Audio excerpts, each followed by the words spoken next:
Inside the Huddle. Hosted by Demarcus Ware and Jay Ratliff. Recorded live Monday nights at House of Blues in Dallas. Inside the Huddle, presented by Floss Dental, a new experience in dentistry.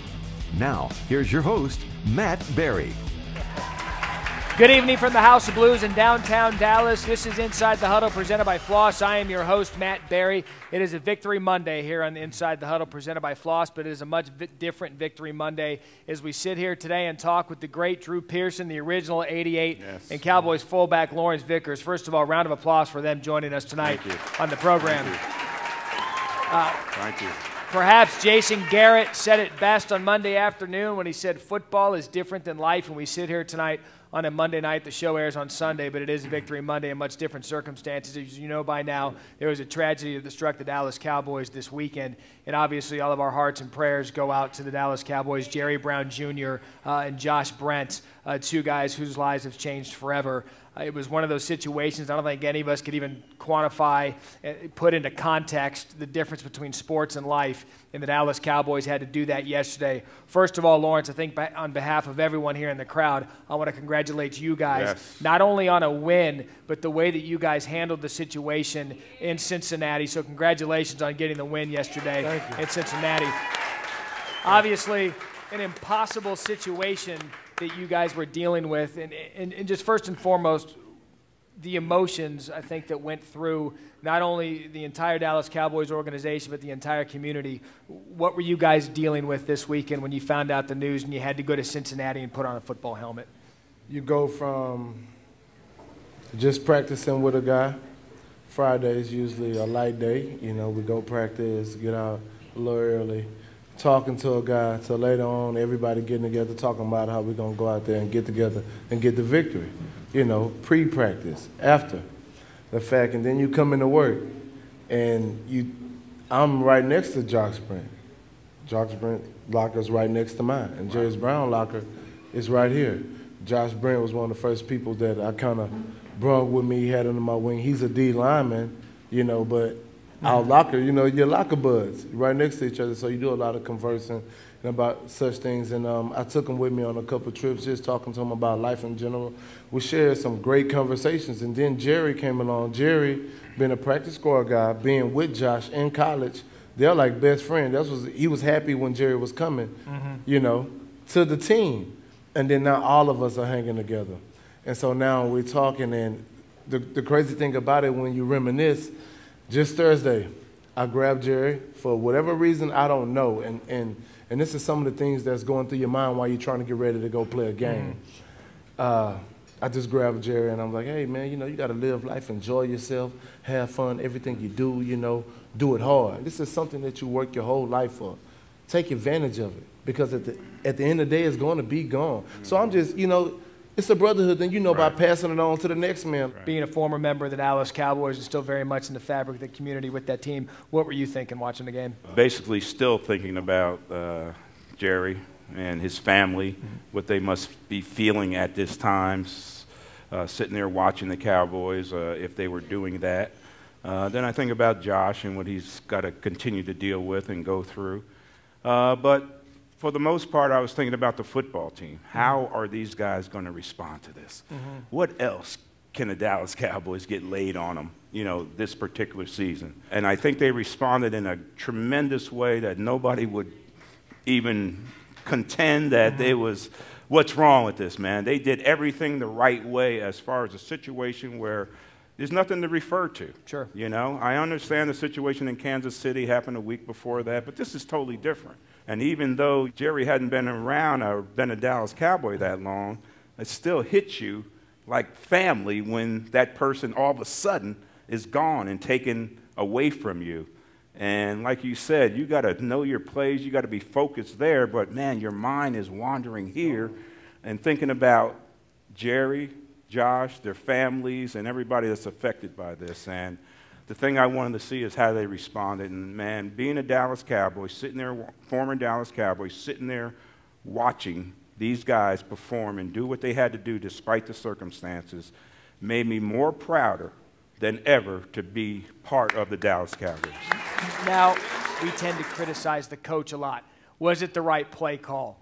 Is he too much of a robot at the podium? You know what? So what? Right. Because what I've seen out of Jason Garrett over the last 48 hours and how he's handled this situation, he's been a leader of men. He was definitely emotional after the game, and you know more than anything, Lawrence, and I wanted to ask you because Garrett gets a lot of criticism as a head coach. That comes with the job.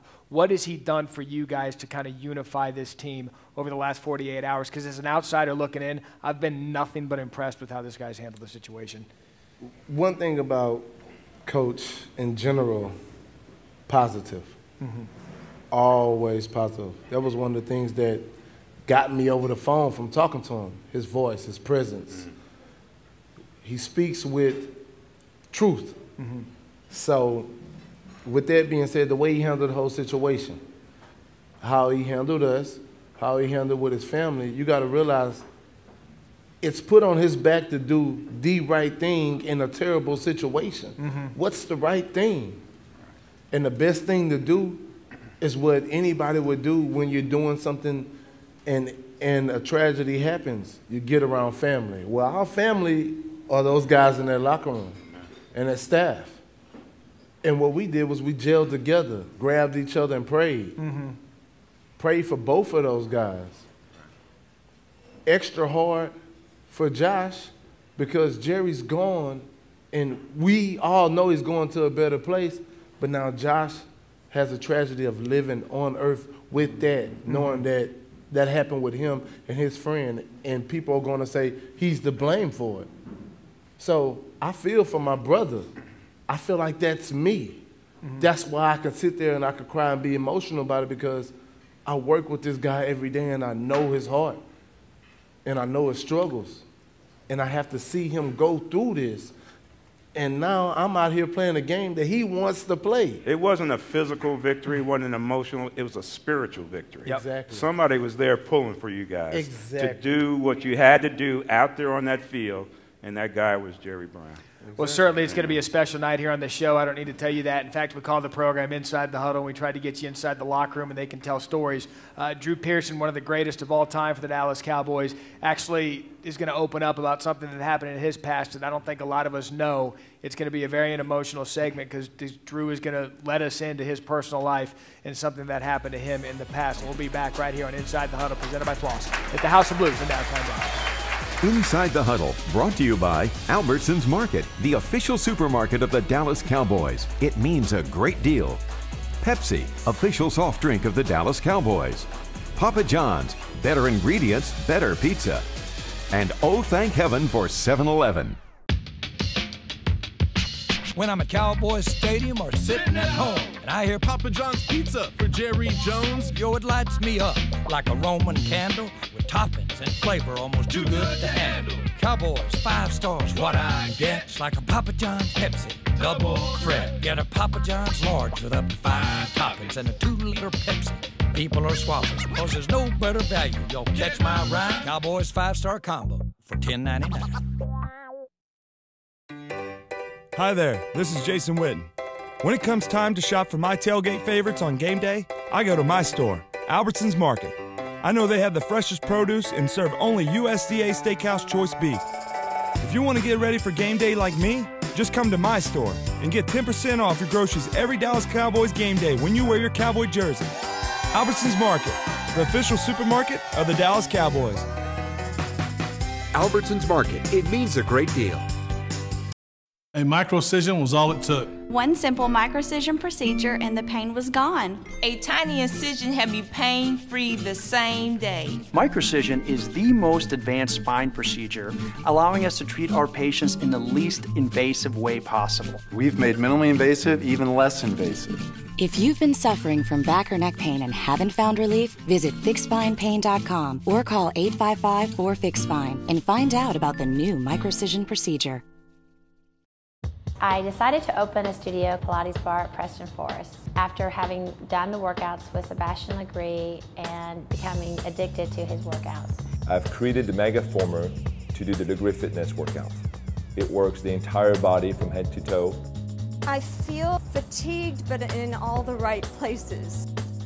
think that the environment would motivate anybody, and you walk out of here feeling really, really good about yourself. The Pilates Bar, now open in the Preston Forest Shopping Center. Inside the Huddle, brought to you by Maximum Sports, your travel connection to all the Cowboy games. HMS, helping people get out of the rent race. The Minimally Invasive Spine Institute. We've made minimally invasive even less invasive. Kelly Alexander Photography, the Dallas Cowboys executive photographer and voted best wedding photographer by Knot Magazine. And Enchanted Rock Texas Vodka. It's not how you roll, it's how you rock.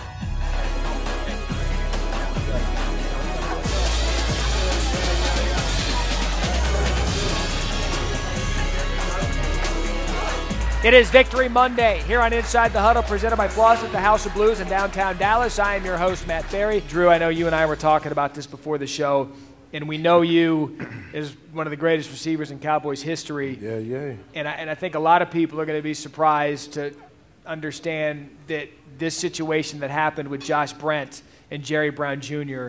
hits very close to home to you. Yeah, it really does. The situation is very similar to something I had to go through on March 22nd, 1984, right there on LBJ Freeway in Dallas, when I got in an accident. A car I was driving hit a parked truck on the side of the road, and in that accident I lost my brother, my youngest brother.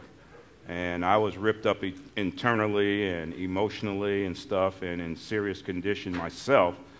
So I got to experience both sides. I got to experience Jerry's side, when the family had to go through and losing a family member, a brother, and everything that he meant to that family. And then I've been on Josh's side, where now, you know, you're driving, an accident happens, and somebody loses their life, and it's something that you have to live with for the rest of your life.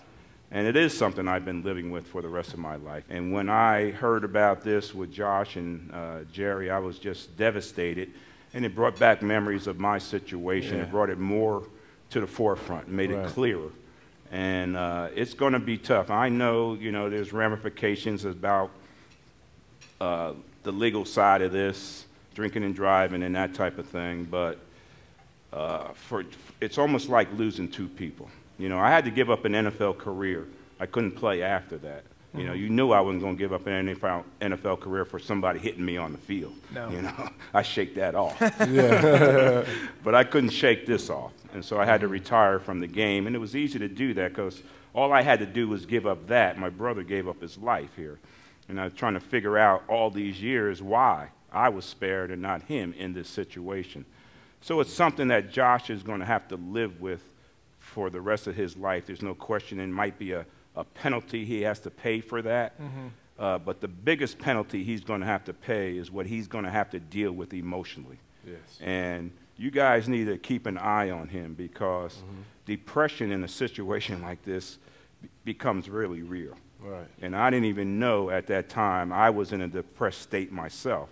And until I had to go to somebody professional to tell me, this is what's happening with you. Right. So Josh is going to go through this, and you guys need to comfort him, be around him. Don't let him be by himself, because this kind of thing is devastating. Thank God there's no association with alcohol or anything in my situation. The three people that helped me get through it more than anybody, of course, family, you know, and your church background and all that. But Harvey Martin, my best friend, he was there each and every day as I was going through my ordeal. Roger Staubach, my quarterback, you kind of knew he would be there. And the other person was Coach Landry. And when I thought about my situation, then I thought about how Jason Garrett handled his situation. I always compare him, the way he handles things, to Coach Landry. And in this situation, I can still compare him to Coach Landry, because the way Coach Landry handled my situation and talking to me and comforting me and helping me deal with it, and then he had to go talk to the team and help the team deal with it as well. I found out and learned how he handled that situation. It was pretty much the same way Jason Garrett handled this situation. Everything he said is hammer on the nail. And one thing that I could say we did as a team was handle it like family. And I don't mean like, oh, family, like my teammates. I mean like family. like as if this